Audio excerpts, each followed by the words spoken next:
We hear today these blessings and woes. And it may provoke the question, as Jesus says, blessed are the poor, the hungry, the weeping, and when people hate you, but woe to you who are rich, who are filled, who laugh, who are spoken well of.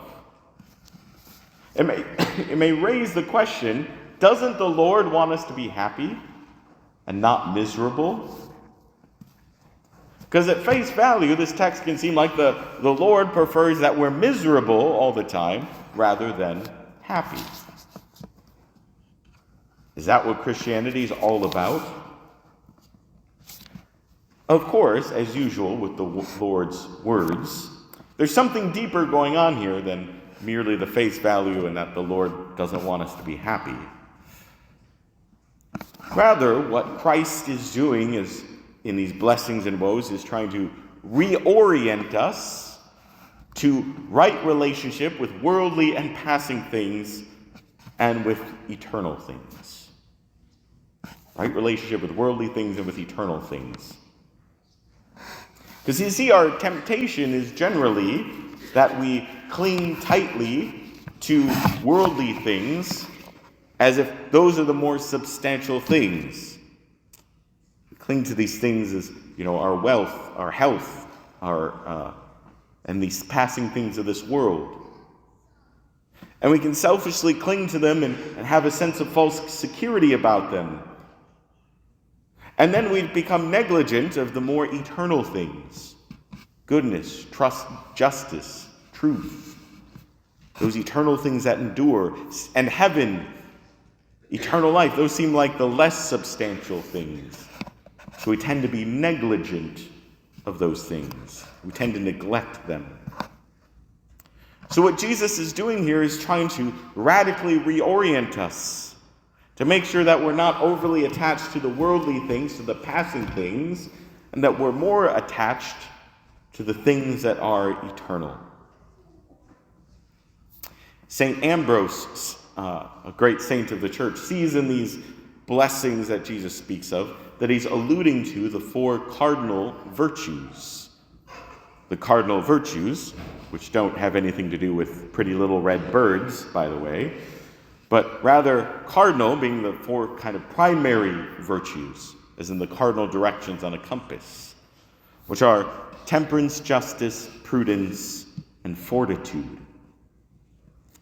For example, he sees Jesus' words, blessed are the poor. He sees that as alluding to the virtue of temperance, which temperance is, all things in moderation, that we're not overly attached to the physical things of this world. He sees in blessed are the hungry, this allusion to the virtue of justice, that we're not unmoved by the hunger of others, but that we also hunger for justice in the world, a deeper hunger than just physical hunger. Blessed are those who weep. He sees that as prudence, not being understanding the practical wisdom that understands the vanity of trusting too much in passing things. And then lastly, blessed are they who hate you because of the Son of Man, who speak ill of you, as Jesus says. Blessed are you when people hate you and when they exclude and insult you and denounce your name as evil on account of the Son of Man. Rejoice and leap for joy on that day. St. Ambrose sees here the virtue of fortitude. Fortitude, which is like courage and strength. But more deeply, it's that idea of doing what is right and good, even when it's difficult. Doing what it's right and good, even if people misunderstand you and don't speak well of you. And that particular point, doing what's right and good, even when people speak ill of you, reminded me of some words of St. Mother Teresa of Calcutta. She had this sort of poetic phrase, you might say, that came to be known as do it anyway. Do it anyway. Here's what she says. She said, people are often unreasonable, illogical, and self-centered. Forgive them anyway. If you are kind, people may accuse you of selfish or ulterior motives. Be kind anyway. If you are successful, you will win some false friends and some true enemies. Succeed anyway. If you are honest and frank, people may cheat you. Be honest and frank anyway. When you spend years building, what you spend years building, someone could destroy overnight. Build anyway. If you find serenity and happiness, they may be jealous. Be happy anyway. The good you do today, people will often forget tomorrow. Do good anyway. Give the world the best you have, and it may never be enough, but give the world the best you've got anyway.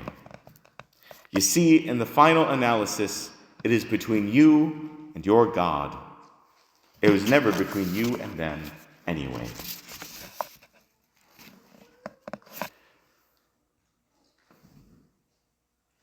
So Mother Teresa's words, I think, capture some of what Christ is trying to communicate to us through these blessings and woes. To not become too clinging and attached to the wrong things, the passing things of this world. To not seek my own comfort and convenience, or how I think I'm perceived by others. To not put that before what is truly right and good. To not seek my own comfort and convenience before the good of others. You see that we're supposed to, again, put our minds and hearts on things that are more eternal. We might say to live with something of a peaceful discontent with this life. Peaceful discontent. That we can dwell in peace, but with this understanding that this world is passing. That nothing in this world will ultimately satisfy the deepest yearnings and desires of our heart. There's a yearning, a desire, a hunger in our heart that only the Lord and only eternal life with him in heaven can ultimately satisfy. So that's where we want to put our focus. And that, in fact, will put us in right relationship with the things of this world. That we can enjoy the things of this world as they are without becoming overly attached. Because we know that we're seeking something beyond this world. So the last thing we might say, to bring this together, or another way to think about this, is another image we're given in the scriptures today of the tree planted by the waters. So another question we might ask ourselves is, where am I planting my roots?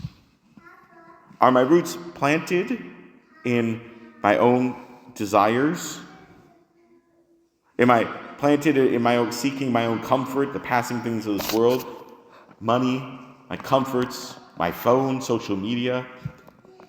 Where am I seeking my hope and security? Or am I putting my roots in the higher or the deeper things, in the living God, who is the fullness and source of all goodness, truth, justice, beauty, mercy, the fullness of life? Where am I planting my roots? Where am I finding my hope? And so to conclude, I want to close with these words from another saint, Saint Claude de la Colombière, a saint from France who helped popularize the devotion to the Sacred Heart of Jesus. And so here's a prayer from him that is again getting at this question, where am I placing my hope? He says, "My God, I am resolved in the future to live free from every care and turn all my anxieties over to you. I will sleep and rest in peace because you, O Lord, and only you, have secured my hope. Men can deprive me of possessions and reputation. Illnesses can take away my strength and means to serve you. But I shall never lose my hope. I shall keep it to the last moment of my life. Others may look for happiness from their wealth or their talents. Others may rest on the innocence of their life, or the severity of their penance, or the amount of their alms, or the fervor of their prayers. As for me, Lord, all my confidence, all my hope is in you. You, O my God, are in whom I expect all. In you I hope, Lord, and I will never be confused. I know very well, too well, that I am fragile and inconstant. I know well the power of temptations against my most firm virtue. I have seen great calamities, but none of this can frighten me, as long as I maintain firm my hope in you, only in you. We hear today these blessings and woes. And it may provoke the question, as Jesus says, blessed are the